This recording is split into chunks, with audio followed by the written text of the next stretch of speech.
Welcome to For the Love of Books, Bees Books Edition, a podcast by North Lanarkshire Libraries.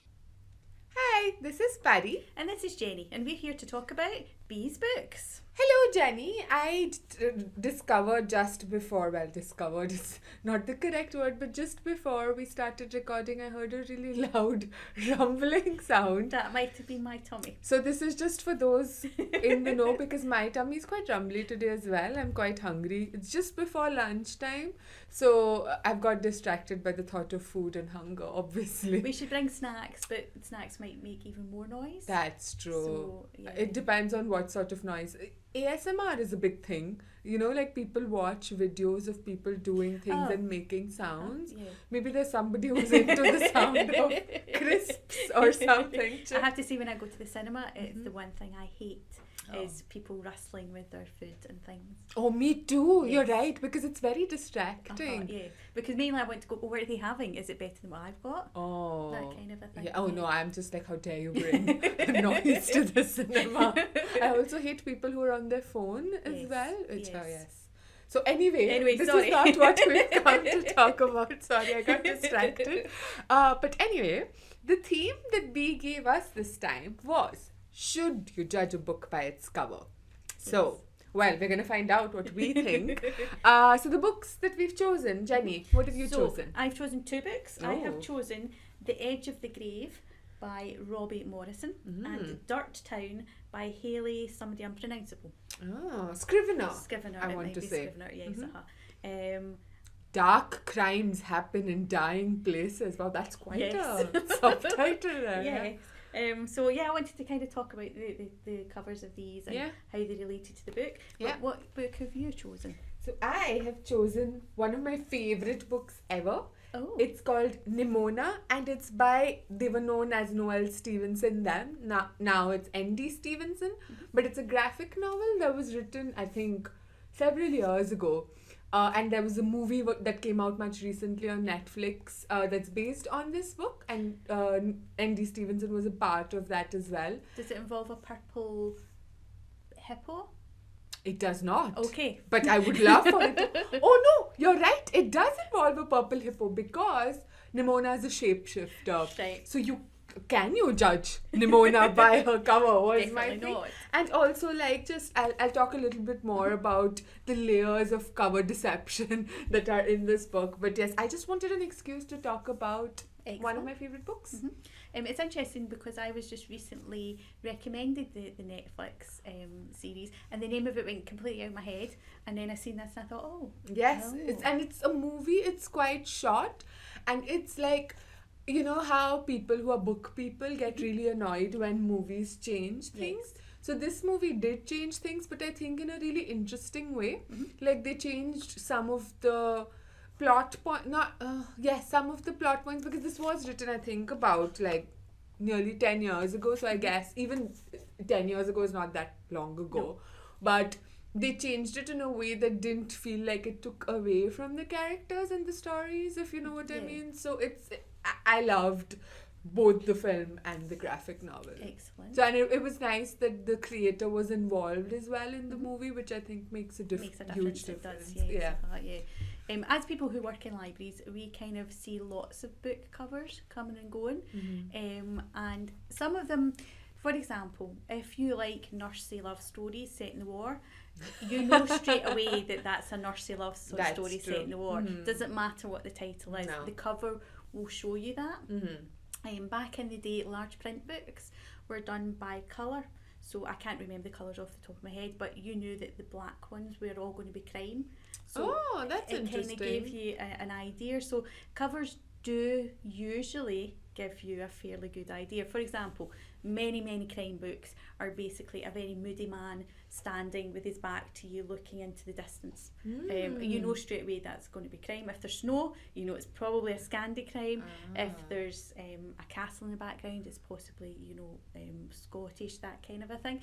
So covers are kind of pointers, I always think, to what books are. I also think there's like different trends that happen in covers, because like as you were saying that, I was thinking in young adult and fantasy, very similar kind of covers sort of dominate at specific points of time. So like, the silhouette thing had a big thing like for a few years. Like I think that was dominated with like sort of intricate patterns behind in a silhouette of a person in the front.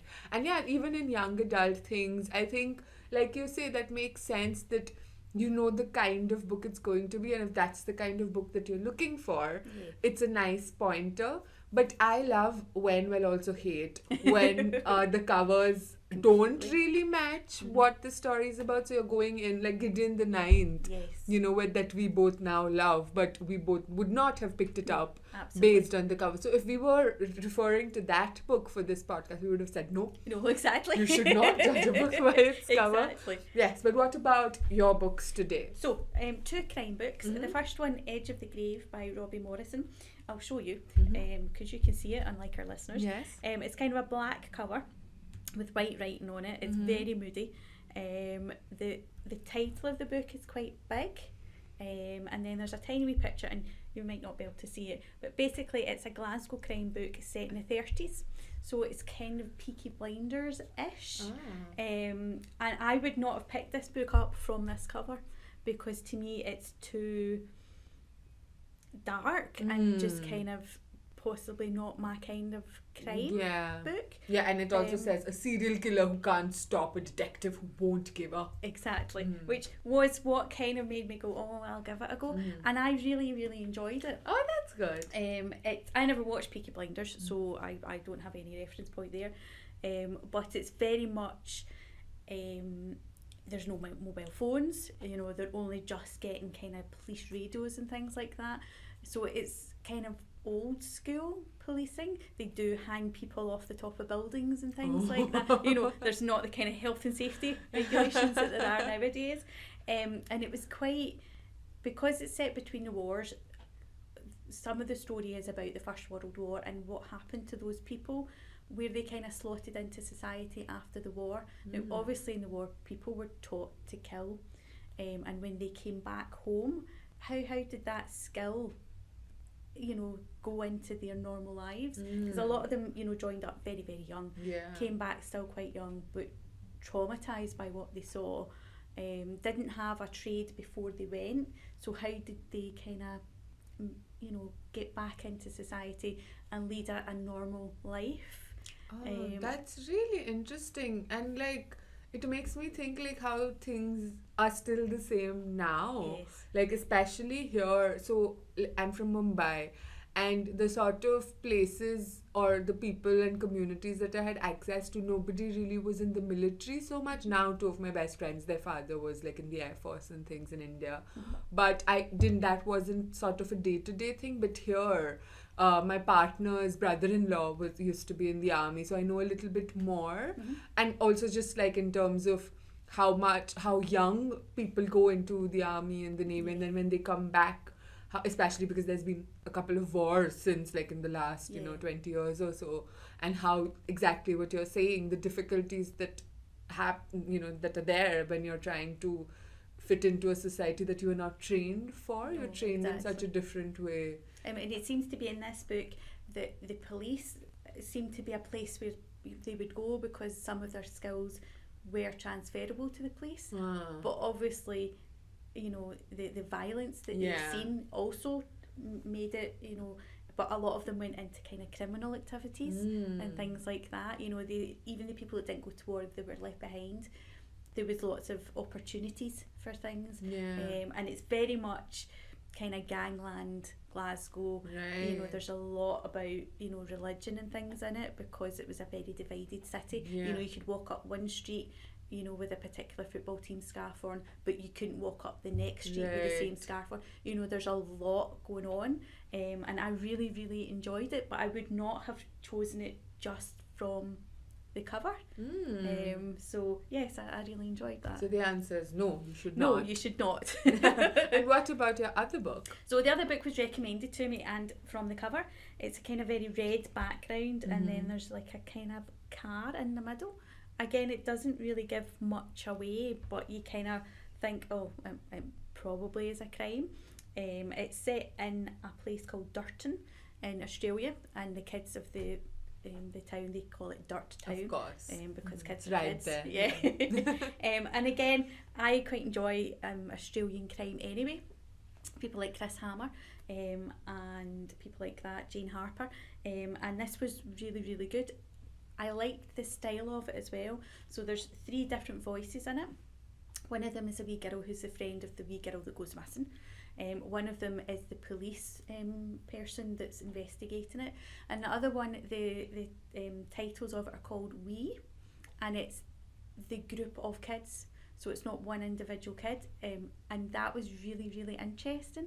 The first one is it's basically they're with the person who discovers the body. Sorry, no spoilers there, because it happens in the first page, but you don't quite understand to begin with why it's called We. And then as they appear throughout the book, these kind of short chapters, you realise it's a collective of the kids and how they see the events unfolding. And it was really, really interesting from that point of view. Yeah. So again, I wouldn't have chosen this from the cover, but I would have chosen it because I like that kind of thing. So who recommended this to you? So Alison, one of our bosses, recommended, because she quite likes that style as well. And I was like, oh, yes. But if I had just seen that briefly on the shelf with the cover out front, I would have not taken it up. And that's the thing, like, I think now it's not just covers, but like, of course, covers play a major role in deciding whether you pick a book up or not. But I think, like, so many, like, the title of the book and the spine plays such an important role too, because that's how you're seeing a lot of books. Like, even when we go around the library, you know, of course, we have some books on display that are front facing, especially picture books and things, but also some like grown up books. But most of the books are spine out. So, and you have so many books now. Like, we were just complaining about how we don't have space to fit the books at the moment. And it's, you know, there's so much stuff out there that how do you decide? You make like really snap judgments based on your vibes, I guess, the vibes that the book's giving you. So recommendations are such a good way to like find things. And we're lucky in here in that when people bring books back to us, we see them face on, if you know what I mean. So a book like that, it's just a red spine with white writing on it, we would never look at that. No. When somebody brings it back to us, we get to see the front. But yeah, if you didn't necessarily see the front, you know, it's hard. Yeah, because they sound like you know, just if you don't really have the context to them unless you know the writer and you know you like their work, like you said, Jane Harper or whoever. And both of these are the first books by those authors, so they're not ones that you're going to say, oh, I've read the first one, I like the second one, that kind of a thing. But that's why this podcast, I think, like, I really like that aspect of it, where both of us come from really different kinds of reading backgrounds. So we recommend things to each other, like we might pick up, but also to other people who, it's just a way to sort of, I guess, either recommend or in my one case, not recommend a book to people. And just because this, you know, it can get a bit overwhelming sometimes. Like, I am a prolific book hoarder. Like, I'll just like get library books, and because I live in Glasgow, so I have access to 2 libraries and a secret third one that I'm not supposed to. But, you know, like, I love like having the choice. But the choice can get overwhelming sometimes. So sometimes you just need somebody to say, this is a book that you must read. Oh, I love the sound of that. Absolutely. Yes, please. I also feel that as people who work in libraries, we are matchmakers in a way, and that's the favourite part of my job, is when you recommend something to somebody, and even if they don't like it but they've read it and they come back and tell you, Jenny, that was awful, why did you recommend that to me? And it causes a discussion. But absolutely. The downside is working in a library, a lot of customers say you should read this, and there's not enough time. No, but I love that. I love when, you know, like a couple of weeks ago, this lady came in and was just returning books, and she's like, this book was fabulous. Now, I didn't pick it up, admittedly, because it was not my kind of thing, but I love that she felt so passionate, so moved to, like, you know, returning a book. No, you must, because that's what sometimes you just want to talk to somebody about a book that you're reading, like with Gideon the Nine, the whole series. The both of us just couldn't be like, no, don't take the day off, I need to talk to you about this. We could do like several podcasts on each book. Each chapter. Absolutely. Anyway, Anyway, tell me about your book, because I am interested in shapeshifting. Yes, so Nimona. Now, the cover I think is actually quite fun because it's technically a young adult book, but and I think they have more fun covers. So I would judge this book by its cover and pick it up, but some people might not because they might look inside and see, oh, it's a graphic novel. No, it's not my kind of thing. But okay, I'm just going to read the description because it's just encapsulates how fun and mad and chaotic it is. Okay. Nimona is an impulsive young shapeshifter with a knack for villainy. Lord Ballister Blackheart is a villain with a vendetta. As sidekick and supervillain, Nimona and Lord Blackheart are about to wreak some serious havoc. Their mission? Prove to the kingdom that Sir Ambrosius Goldenloin and his buddies at the Institution of Law Enforcement and Heroics aren't the heroes everyone thinks they are. Ooh. Nemesis, dragons, science, symbolism, all these and more await in this brilliantly subversive, sharply reverent epic by Noelle Stevenson. Yes, so just telling. So it's just like it doesn't take itself seriously, but also takes itself seriously because it's about Nimona and what's supposed to be a villain and a hero. Like in this, looks like a villain, looks like a hero on the cover that I'm showing Jenny that you can't see, but you can look it up to see the cover. But it really sort of disrupts that idea of who is a hero and who is a villain and who you're supposed to trust and who you're supposed to believe. And monsters as well, like Nimona, she's a shapeshifter, but she also has powers that can't be explained. And she explains it to, she like tells her sort of childhood backstory to Blackheart, Lord Blackheart, that, a witch cast a spell on her and that's why she can do this. But, it doesn't really explain the kinds of things that he finds out she can do. Oh. So the book is a little bit about... it gives a little glimpse towards the end of her childhood in really sort of not it hints at things. So it's not very specifics of this is the end of her story, this is the beginning of her story. And that's what I find really interesting, this sort of you're thinking again. So it's disrupting these certainties of things that you think you know about. And that's what the story is about as well. So in the thing, she wants to be the best super sidekick of a supervillain ever. And she keeps pushing him to do he has a code of ethics, Lord Blackheart, and he wants to sort of unearth this veil of corruption or whatever is going on, he thinks is going on. He doesn't know. But everyone else in the world, in this kingdom, thinks he's a villain. And he's left this institution in disgrace. He used to be a part of it. So he used to be one of the good guys in quotation marks. And now he's out to prove that they're actually, are they the good guys? So, but she as well, she's not, you can't paint Nimona in a, she's good or she's evil sort of thing. Because she does things that are both good and can be really problematic. She gets people killed and things. So it's not a safe fantasy children's book world. And there's also elements of science fiction in it. So again, harking back to Gideon for the 100th time, it has elements of both fantasy and science fiction a little bit, because there's laboratories and experiments and things like that, but also magic and mayhem, basically. So yeah, so it's should you judge a book by its cover? In this case, I think is also no. So my answer is also no. But this does it in such an interesting way, and so this is a copy of the book. We have one in the library as well. But this is a copy that I got for Jack, my partner, when we first started dating. I found it in Oxfam, and mostly, we weren't living together at that time, but mostly I bought it for myself because I'd read it already in a library and I loved it. So that's another thing that I think, we're writing a love letter to libraries in this episode, but that's another thing I love about libraries is that you can read all the books that you want, and some books you don't really need to own. You don't want to own. Absolutely. You're happy to borrow it, read it. Oh, great, this was great. Oh, this was horrible, and return it. But some books you read and you fall in love, and you're okay, these are the books that either I want to gift people or I want to own a copy of.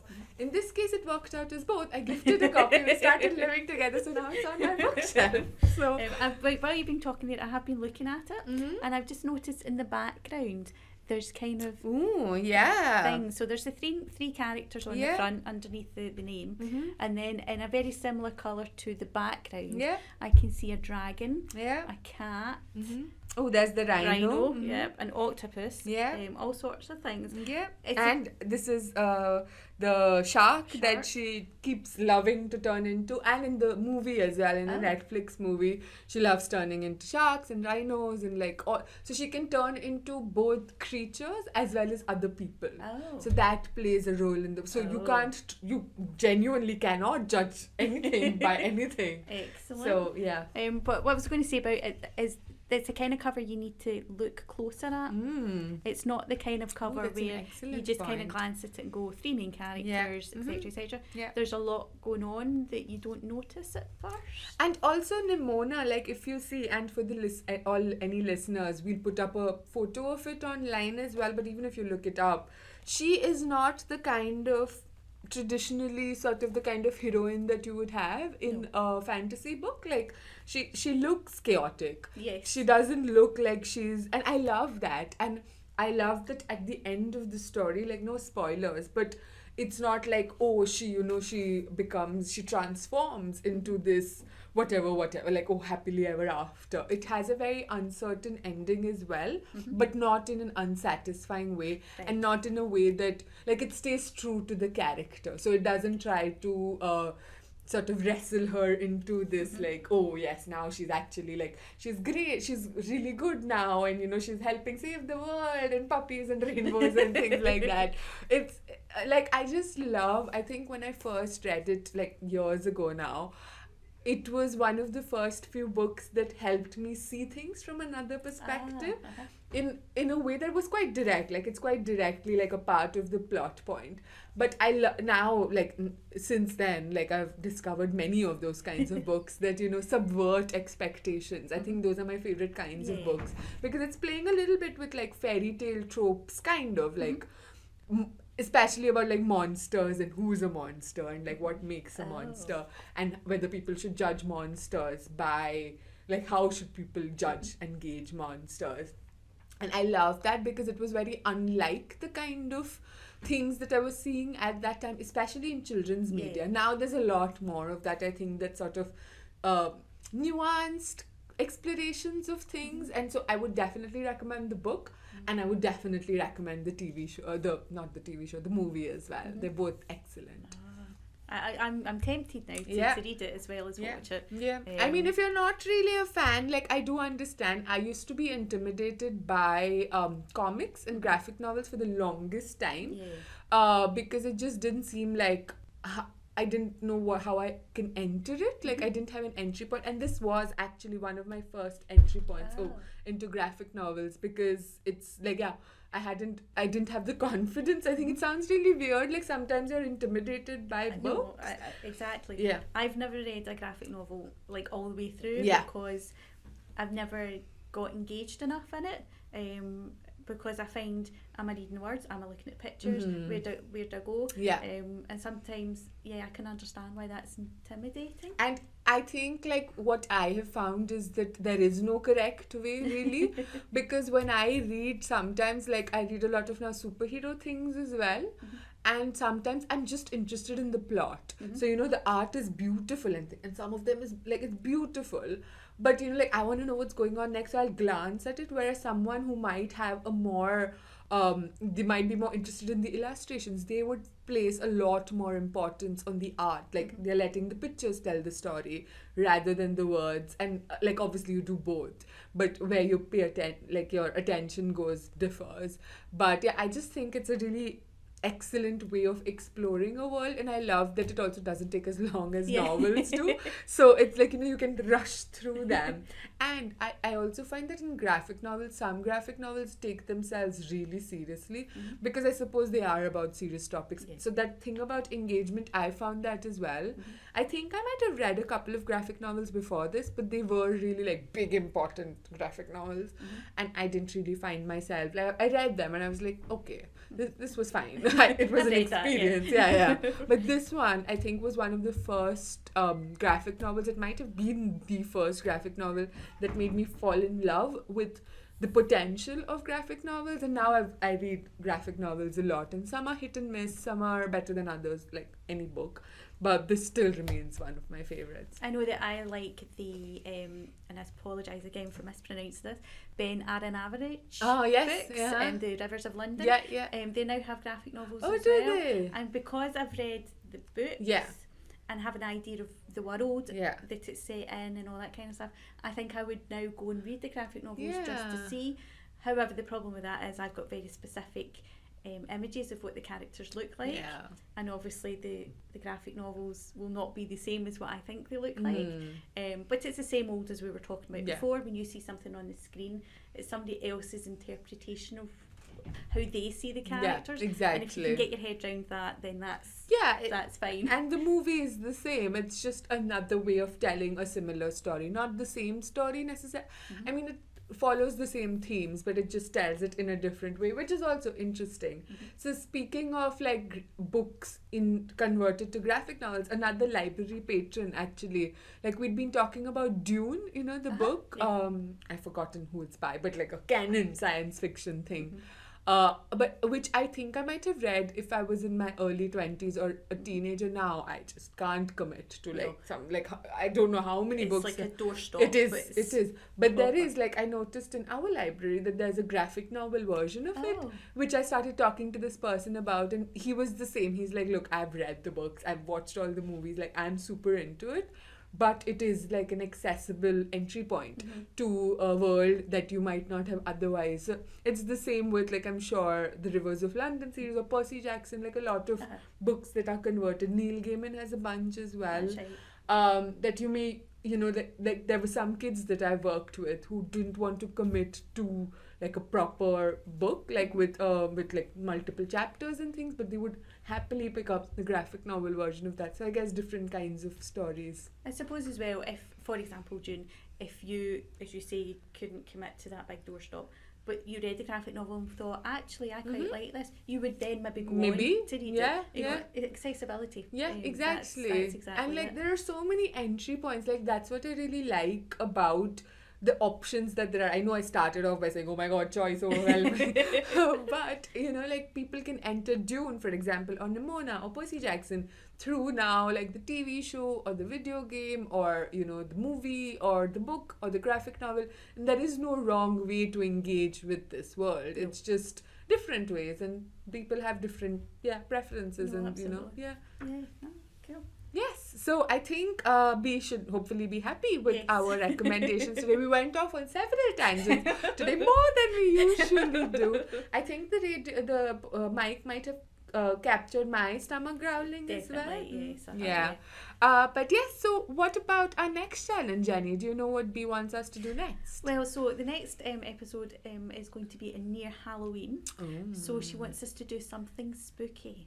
Oh, So she's leaving it to something us whether to go full scale horror or just something on Yeah. the, you know, the cusp, just kind of something spooky.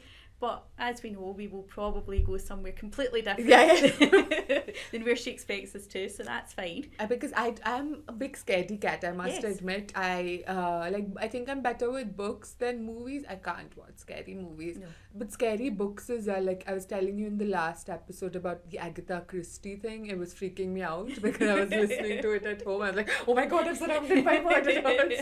So I don't know, but maybe I like celebrating seasons like with books. So maybe I'll read something spooky and for me. Yes. Yeah, and for you.